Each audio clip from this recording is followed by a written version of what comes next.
My work was Civil Disobedience Part 3 by Henry David Thoreau.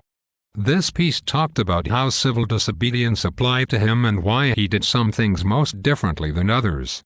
He describes his night in a jail cell and what he discovered about it and why he was sent there. He then talks later in depth about his view of civil disobedience and why he sticks with that thought. One can clearly see the romanticism in this writing due to the thought process and will of the speaker.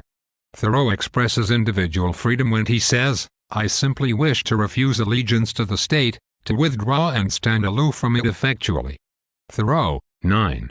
He states that he does not want to be a part of the state and do what everyone else does.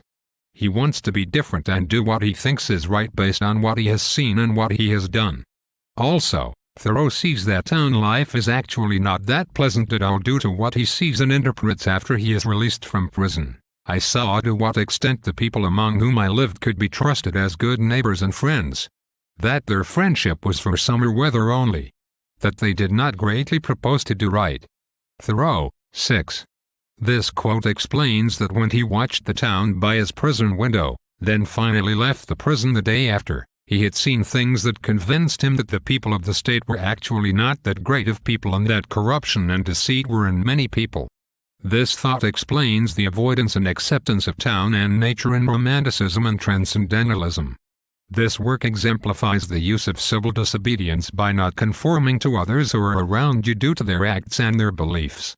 Thoreau understood that corruption was in everyone in the town and he knew that he needed to be different than that, and so he did not conform to the laws of that society. He decided to be opposite and live a life of self-efficiency and independence.